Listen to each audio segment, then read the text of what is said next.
The biggest change for me is being even more intentional, right? Understanding my boundaries, understanding what's clear for me, and learning how to help without being directly involved.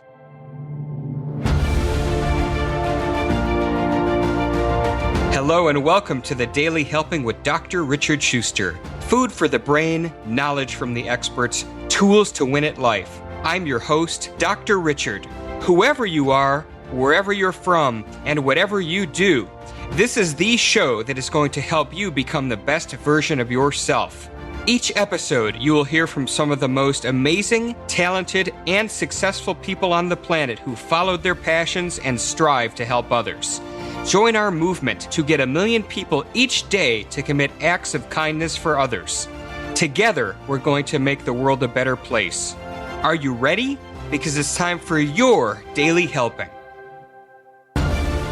Thanks for tuning into this episode of the Daily Helping Podcast. I'm your host, Dr. Richard, and we are live at the GoBundance event in Park City, Utah. It is amazing. I have met so many incredible people, including the person I'm about to share with you today. His name is Aaron Velky. He's an entrepreneur, writer, high-performance coach, speaker, and author from Baltimore, Maryland. He's also the CEO of Money Club. It's an organization dedicated to helping growth-minded people create whole life wealth. And he's also the principal and personal performance coach with Men on Purpose, an organization that helps men find purpose and create a life of intention. They host a podcast, a community, an online mastermind program, and retreats, which help people clarify their vision, define their purpose, and discover their mission. He's coached several hundred athletes and released his first book called Let Her Play, that guides parents and coaches through a framework that creates better communication, more psychological safety, and increased physical performance on the field and in the classroom. I love that. To balance it all out, he, of course, is an athlete, an artist, reader, adrenaline junkie, and comic book nerd. He had me at Comic Book Nerd, and we talked about that before the show. But Aaron, welcome to Daily Helping. It is awesome to have you here. Dr. Richard, I am so grateful to be here. So there's so many different things we could talk about, but I want to jump in the time machine with you. So let's get in the DeLorean and go back as far as we have to go. Talk to us about your superhero origin story. What put you on the path you're on today? Man, I've spent a lot of time lately thinking about this. The kid in me always saw comic book heroes as these icons that were untouchable. So when I was young, it was like, this is who I want to be. Who else would you want to be, right? Batman, Superman, Wolverine, like all these Marvel heroes. I always thought that being a superhero was the only way to be completely sheltered and protected from hurt, right? Superheroes never hurt. And I think really young, I got to craft this future self that was untouchable, which I'm now learning is not the way to be the most human. But young, superheroes were so cool. And now, it's like real life, right? I go to these Marvel movies and I am blown away. The inner kid in me is blown away at how real it is. It's a lot of fun. It's very true. So was there anything, like a point in time, not like a tragedy, but something that really defined kind of who you are today? Absolutely. I was picked on a lot as a kid, and that's where a lot of the superhero mentality, I think, kicked in. Was, if I'm a superhero, this won't happen.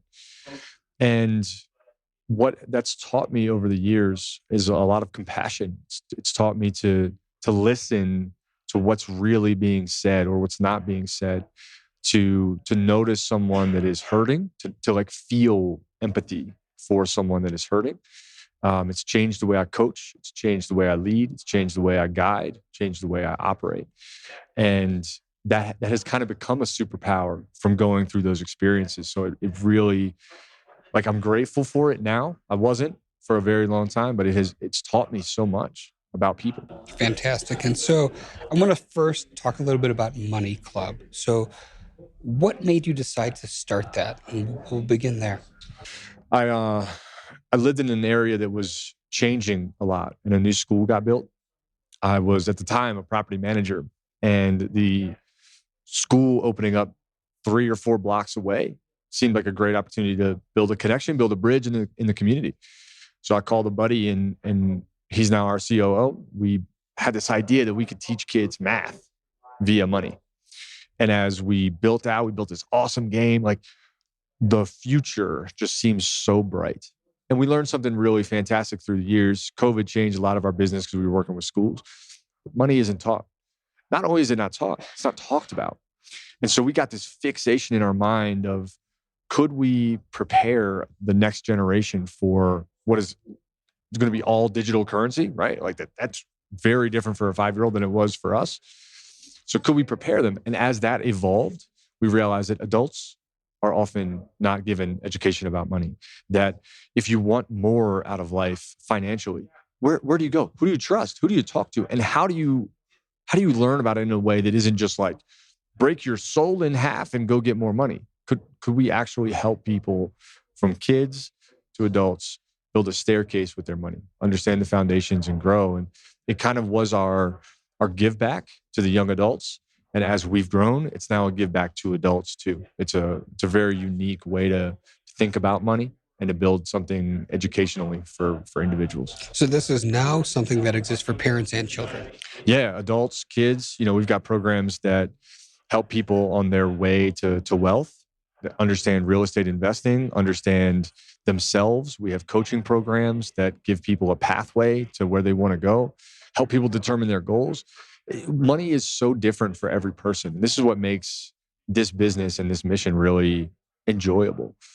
What people want is their own. It's their choice. And when you can take away the walls for somebody and let them get what they want and find fulfillment in that, again, not like go buy more stuff, but spend more time with your family, right? If you don't enjoy work, let's build wealth so that you can be with your family. You can go on vacations. You can experience more. That's special. What I really like about what you're saying is that you oftentimes hear people say, I want to win the lottery, or I'd love to be rich. But nobody asks the question of why, right? Is it, do I want to be rich so that I could have 7,000 Rolexes? Or do I want to be rich for exactly what you said, to spend more meaningful time with the people that are most important to you, to have impact, to build, the horizontal income, which, can in perpetuity take care of your families. I love the way that that's framed. And so talk to us a little bit, what year did you start it? How big has it gotten? What's next for it? Well, we conceived the idea in like 2014. At the time, it was a nonprofit. It has now evolved into a venture-backed business. But 2015 is like the origin story, which feels like forever ago, like a whole different world ago, really. Now, we've worked with, on the youth side, we've worked with, thousands of individuals across the US and Canada. It's been neat to see how young adults respond to what we do. We began by intersecting, here's how money works with here's how you work. Here's your relationship with money. Here's the social piece, the pressure to like have it, look it, wear it, drive it. So it's really cool to combine that. And now where we're headed, having worked with adults all the same in this free community online, we have all these programs, coaching, et cetera, educational programs to guide people towards their long-term goals. And one of the questions that we ask is, how much money do you want and why, right? And you can't stop at the first why. You have to go 4 whys deep. And what's really fascinating is almost all of us have the same things once you dig deep enough, right? I want more money so that I don't have to work as much, so that I can spend more time with my family because they mean the most to me, right? It's simple stuff like that. And money is just the conduit to create that. So this vision that we have is a staircase where individuals can not only learn, but apply. It's really important to apply it. And we've got really good programs to guide people to, this is your long-term plan. This is not a get rich. You're not going to do this quick. This is a roadmap for your life. And if you do it with integrity to what money is and what it can create for you, life is very different. But most of us don't have a plan. And most of us don't trust, a financial advisor to just say like, hey, I got your best interest in mind. We don't create the plan for you. We create it with you. And then we've got the programs that can help you get on path. And I just have this, I always come back to this vision of more people spending more time with their family, doing things that they love. And that wealth helps create that. So I love that. It's a beautiful thing. It really is. I want to shift gears a little bit. and shine a light and spend some time talking about men on purpose. So again, kind of the same question as with the Money Club. What was the impetus for creating that? Like, why did you go down that path? So my business partner there and I have spent a lot of time around successful individuals that also, and it doesn't have to be a successful individual. It could just be a person, right? A human being that doesn't know why they're here, doesn't know what they care about, and has not been given a tool to say, here's what a life would look like if nothing else mattered, right? If I got rid of the need for money, if I got rid of, I had it all, I got there. Whatever there is for you, once you get there, the question is like, then what? So we all may have these dreams of like, I win the lottery, but then what? Well, what would you care about? And the work that we've been doing is helping individuals spotlight things they would stand for, things that they would add to the world, the causes, the helping, and the initiatives that matter most. What kind of legacy would you leave? And so similar to education about money, right? If you don't have your money right, start there. So your bases are covered. You can build stability. Once you have that, and once you're on the right trajectory, then the question is, what do you care about? What matters to your soul? What's going to satisfy and fulfill you? And it's really neat to kind of juxtapose these things next to each other to say, start where you need to be. But that really came from and has been a large inquisition into how can we help someone build an intentional life where they get up every day and they know, I'm excited about this. The money's great. Business is great. It's fun. And having intention, having impact, there's nothing as fulfilling. So it's a really cool pathway to guide someone down.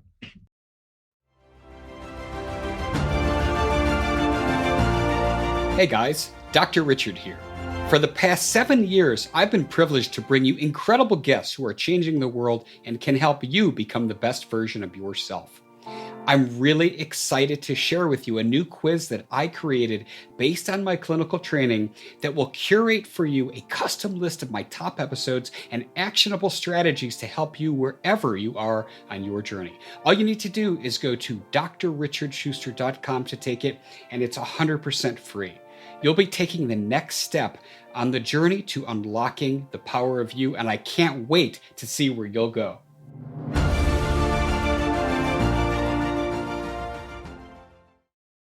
I wonder if you would mind sharing an example or two of somebody, of course, not names, but somebody who's gone through this program and their story of real success through this.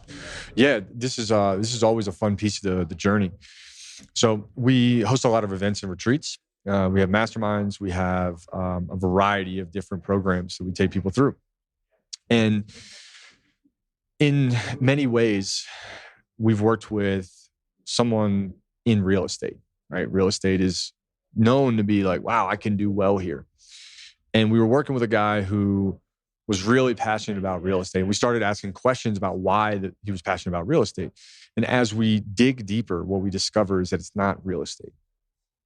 It's getting someone closer to their dream. So we kind of dig another layer deeper, and layers start peeling back on this onion. And what mattered most to him was that families had a future that excited them. And it wasn't long after that discovery that he wasn't a real estate agent anymore. And as he shifted into helping families discover their intention, their dream, his whole perspective of life changed. I mean, we've helped musicians discover their worthiness. We've helped entrepreneurs craft culture and impact into their business. We've helped individuals that have like an enterprise evolve into a mission-oriented enterprise. We've helped family men become family men, right? Like it's easy to say I'm a family man, but we've really helped them get things out of the way that create that. And everyone has their own story, and especially as we do our work. Our job is to ask the questions and chisel away at what matters most so that someone can go from I sell things I don't care about to I craft plans for families to become happier, right? Tremendous transition. And we're still working with him to figure out what's next and how that comes to light. But a much more purposeful business will take him way further. And we know that. Absolutely. So let's talk about what's next for Men on Purpose. Where do you see this going? So we're here doing workshops on vision and purpose here. which is really, really exciting. It's growth. We're launching masterminds. We are working with organizations that have real connection. So connections like we all care about fitness. We all care about health. We all care about growth. We all care about money. We all care about business, whatever the organization is. And in many of those organizations, we come in and support the whole person, right? The development of the whole person. And we're kind of like this pie slice that when you insert it into the pie, the overall image of this org, where there's a lot of people trying to get, let's say, fit, right? Fit's a great example. Being fit is different than having the identity of I'm fit, right? If you're still internally like the kid that gets picked on because they're not fit, that's what we work on healing. So we've got this awesome roadmap. We're building support for those that want to quit their job. We're building support for those that are looking to build a business that is intentional and on purpose. There is so much ahead for this business. More retreats. We've got one coming up in March, another one in June. It's just, it's a roadmap of impact. And much of where we're going is more programming and more masterminds that help men get clear. I love everything that you're saying. and so if somebody's listening to this and they're saying, hey, this sounds good. Maybe this is a good fit for my husband, or maybe you're not a man. Is there a sister organization or somebody that you're working with for the women who might be hearing this? We're definitely thinking about women on purpose. And we have some women that come in. And ironically, I was talking to my business partner, Ian, on this. The work, the podcast has more women listening to it than men, which is fascinating to me, right? Women on Purpose is coming. We don't know when. We have to find the right leader for that, but it's coming. Awesome. What I want to talk about next is your book, because I'm really intrigued by it. Let her play. So when did you write the book first off? It published on Leap Day, 2020. How about that? Okay. And so, was it something you've been thinking about for a while? Did you kind of get hit by a bolt of lightning? It's like, I'm going to write this book. Like, how did that go down for you? I would say yes and yes. I got hit by a bolt of lightning just a long time ago. I was working with a lot of young female athletes and definitely got this bolt of lightning. It was like, I got to publish some of these stories. They're like really heartfelt. But I was terrified to write about it. One, is not a dad, and two, as a man, right? I'm like, I'm publishing a book on girls' mentality and athletic experiences as neither of these things.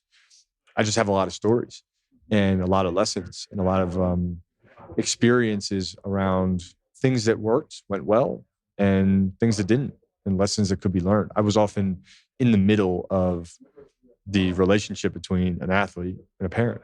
I'm the coach. So sometimes I'm defending a player. Sometimes I'm supporting a parent. Very, very unique triangular model. And I learned a lot. And that book is like my entire heart. I coached for 12 years. Soccer was my favorite game. Still played since I was 4.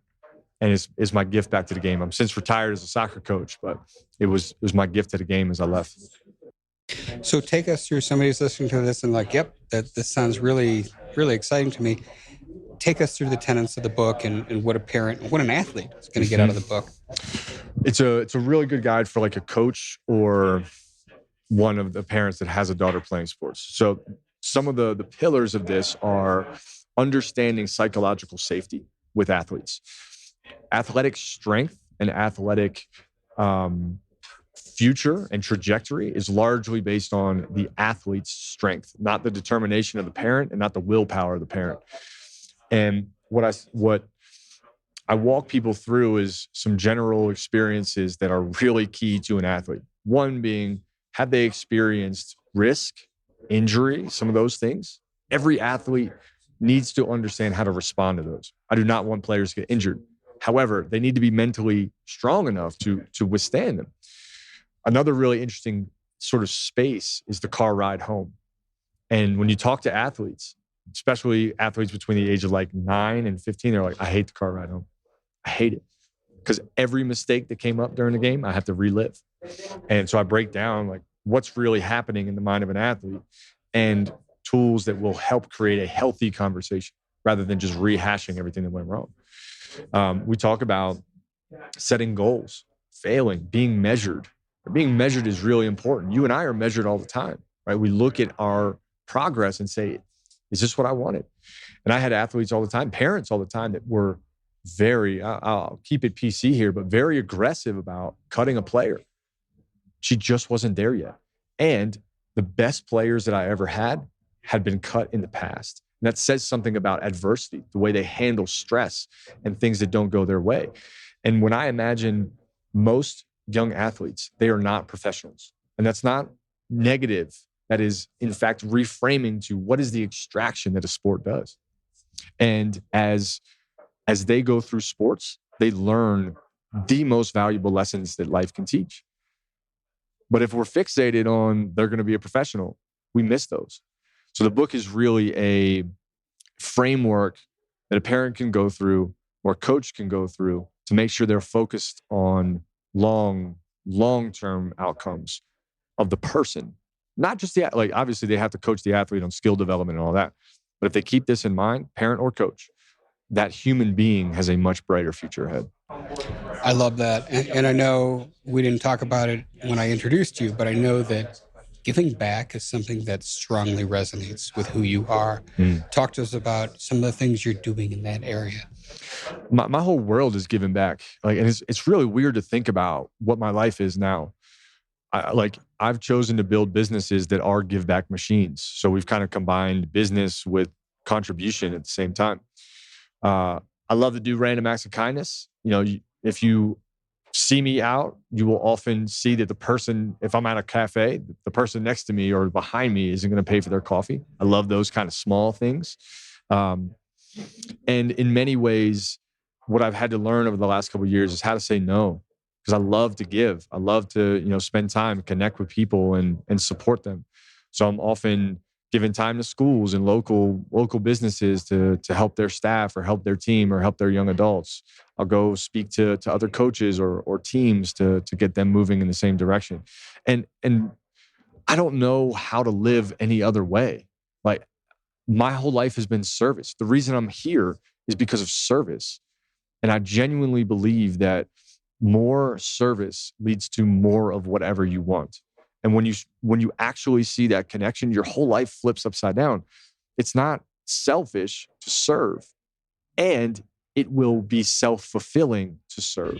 We've talked about this over the years so many times in my show, but every time I hear it, I light up because we are beings that are neurobiologically predisposed to feel good when we help others. Yep. And a lot of people don't realize that, but the more people that get in the habit of doing kind things while asking nothing in return, just doing kind things forever, I promise you, if you do that every day, you are going to wake up feeling better than you didn't. Dude, so I was thinking about this the other day, right? Giving and service to others breaks a very fundamental thought pattern that most of us have. Most of us live in a zero-sum game. If I give you $10, I've lost $10. And when you serve someone, you break that. It's now a multi-sum game. I am helping you here today, which is helping me. Both of us are win. It's a 1 and 1. It's 2. And when you start to live that way, man, does the world open up and your brain goes from scarcity into possibility. It's a beautiful transition. Beautiful. So well said. Aaron, tell us what is next on your roadmap. What's on the horizon for all that you're doing? What is on the horizon, man? There's a lot coming and changing for me. I'll be a dad very soon. So that's a big change in my world. I'm excited and terrified about that at the same time. But the biggest change for me is being even more intentional, right? Understanding my boundaries, understanding what's clear for me, and learning how to help without being directly involved. I'm really excited to build structures and businesses that scale, that change more and more people without necessarily my time trade. A lot of my time trade has been, I've got to do this manually. And now we've built systems and structures and courses and platforms that are helping way more people. And that just means me getting out of the way. So my lesson right now is getting out of the way. You might have just given us this, but I'm going to ask it anyway, and I know you're going to have an amazing answer regardless. So as you know, I ask every guest who comes on the Daily Helping at the end of our episode, if you could tell us your biggest helping, that one most important thing that you'd like somebody to walk away with after hearing our conversation today. getting out of your own way might have to be number 2. I think that needs to stay number 2. The best helping that I could offer somebody is to learn to witness positivity and celebrate it. When you see it, celebrate it in your life, in someone else's life, around you. Lifting up someone else has been the most significant thing I've ever done. And now it's my lifestyle. And when just simple things will tune you into what's around you. It's a very, very simple, but it's a very challenging thing to do. When you see positivity, celebrate it. There's something you said in there that I love so much. You called it a lifestyle. And that is so beautiful. Aaron, where can people learn more about you and everything you're doing online? I appreciate that question, Dr. Richard. Best place to go is wearemoneyclub.com/dailyhelping. And there's everything that they can need right there. We have lots of different offers, but that's also a great way to meet me. If they want to connect, if they want to contact, if they need help, that's a great place to go. Our social handles are everywhere. My Instagram and all that is just my name, Aaron Velky. And they can find me, send me a message. Anything they learned from this, I would love to hear. And anything they need help with, I would love to hear. All right, I can direct them where is best. So beautifully said. I love it. And we're going to have the links to everything, Aaron Velky, in the show notes at thedailyhelping.com. Well, Aaron, thank you so much for coming on the show. I loved our conversation today. Dr. Richard, thank you so much. This is great. Absolutely. And I also want to thank each and every one of you who took time out of your busy day to listen to our conversation today. If you like what you heard, go give us a follow on Apple Podcasts and leave us a 5-star review, because that is what helps other people find the show. But most importantly, go out there today, do something nice for somebody else, even if you don't know who they are, and post in your social media feeds using the hashtag MyDailyHelping, because the happiest people are those that help others.